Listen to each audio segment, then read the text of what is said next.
జరిగింది రాఘవేందర్ అని. ప్లస్ ద్వారా చాలా టీం ఉన్నది, ఒక 5-6 కంపల్సరీ ఉన్నారు.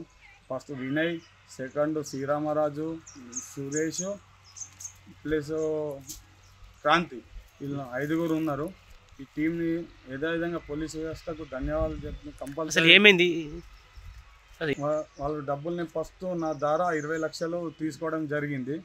ఆ డబ్బులను వెంటనే మా బావ నాకు నైట్ ఫోన్ చేసి, బామ్మారి ఇట్లా 20 లక్షలు కావాలంటే, ఎందుకు బావా అంటే, నీకు ఇట్లా ఉందిరా, దీనికి మన డబ్బులు మనకు 1 కోటి రూపాయల దాకా నస్తాయి దీంట్లో ఇన్వెస్ట్మెంట్ చేస్తే అని చెప్పిండు.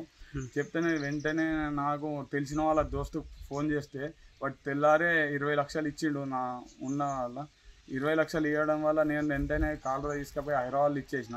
హైదరాబాద్లో ఇచ్చి నేను ఒక రోజు 2 రోజులు ఉన్న హైదరాబాద్లో ఉండి మళ్ళీ నేను మా ఊరికి వచ్చేసిన.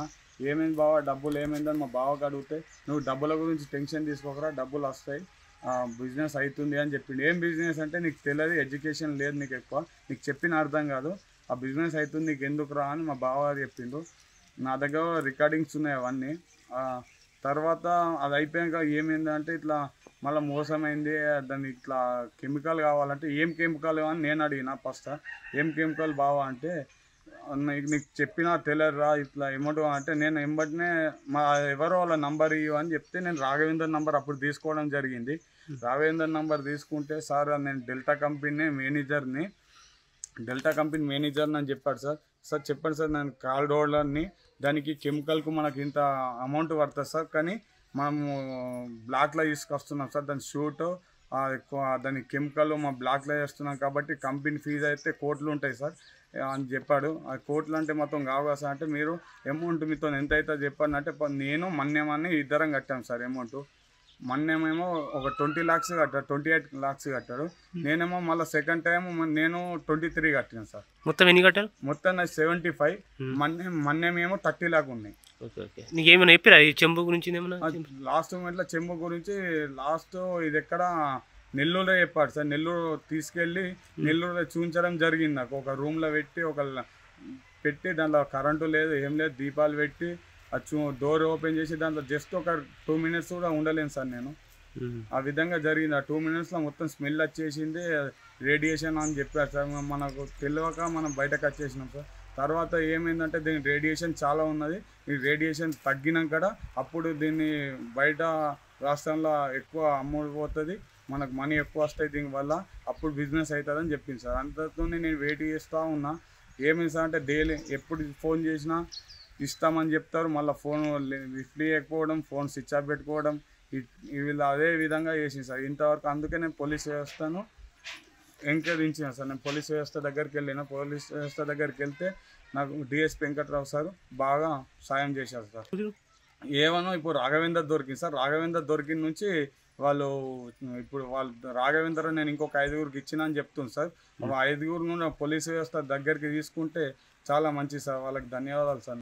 మా ఆర్మూర్ పోలీసు సబ్ డివిజన్ పరిధిలోని నందిపేట పోలీస్ స్టేషన్ పరిధిలో సిహెచ్ కొండూరుకు చెందిన దమ్మనపేట సాయి కృష్ణ గారు, తను ఈ రైస్ పుల్లింగ్ ఒక మహత్యమైనటువంటి చెంబు ఉన్నది, దానివల్ల మనకు అద్భుతాలు సాధించవచ్చు అని చెప్పి ఈ రాఘవేంద్ర మరి రామరాజు మరి వాళ్ళ దగ్గరి బంధువు నరసింహరావు అని వీళ్ళు ఆశ చూపి దీనివల్ల మనం కోట్ల రూపాయల ఆదాయాన్ని సంపాదించవచ్చు అని చెప్పి చెప్పడం వలన అతను వ్యవసాయం చేసుకుంటాడు సాయికృష్ణ.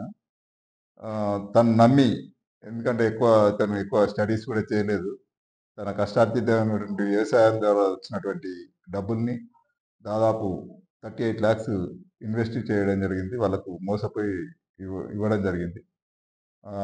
అట్టి దానిలో భాగంగా మనం ఈ రాఘవేంద్రని నిన్నటి రోజు మనం నందిపేట పోలీస్ స్టేషన్లో అరెస్ట్ చేయడం జరిగింది. మేము ప్రజలకు ముఖ్యంగా విజ్ఞప్తి చేసేది ఏంటంటే, ఇట్లాంటి మోసపూరితమైనటువంటి వాగ్దానాలు చేయడానికి, లేకపోతే ఈ నా పాత నాణ్యాలు ఉన్నాయి దానికి డబ్బులు వస్తాయని చెప్పడము, ఇట్లా రైస్ పుల్లింగ్ చెంబు కానీ ఇంకా రైస్ పుల్లింగ్ ఇతరత్ర గతంలో చాలా మోసాలైనాయి. మనకు ఇంకా తెలుసు, ఈ తవ్వకాలు చేసి పురాతన దేవాలయాలు అక్కడ ఇక్కడ తవ్వించి మనకు అక్కడ నిధులు ఉన్నాయని చెప్పి చాలా మంది మోసపూరితంగా చేస్తున్నారు. వీటి పట్ల అందరూ అప్రమత్తంగా ఉండి ఇట్లాంటివి ఎక్కడ కూడా ఉండయి. వాళ్ళ దగ్గర ఈ పురాతనమైన నాణాలు కానీ, లేకపోతే ఈ రైస్ పుల్లింగ్ చెంబులు కానీ, ఇవన్నీ మోసపూరితమైన మాటలు. ఇట్లా మోసపోవద్దని చెప్పి మేము విజ్ఞప్తి చేస్తున్నాం. దీనివలన చాలా వరకు ఈ మోసపూరితమైన మాటల ద్వారా చాలా మంది డబ్బులు పోగొట్టుకుంటున్నారు. మరొక్కసారి విజ్ఞప్తి చేసేది ఏంటంటే అలర్ట్గా ఉండాలి. ఎవరైనా అటువంటి వ్యక్తులు మన ఏరియాలో తిరిగినప్పుడు కానీ, వాళ్ళ ఆశ చూపించినప్పుడు కానీ ఇమ్మీడియట్గా దాన్ని పోలీసు వారికి సమాచారం ఇచ్చి సహకరించి అట్టి నేరస్తుల్ని పట్టించడంలో కానీ, అరెస్ట్ చేయించడంలో కానీ, వాళ్ళ మీద కేసు నమోదు చేయించడంలో కానీ సహకరించాలని కోరుతూ ధన్యవాదాలు. Local to global news at your fingertips. మీ చేతిలో ఒక ఆయుధం. Download Raw TV app. Media legend Ravi Prakash is back.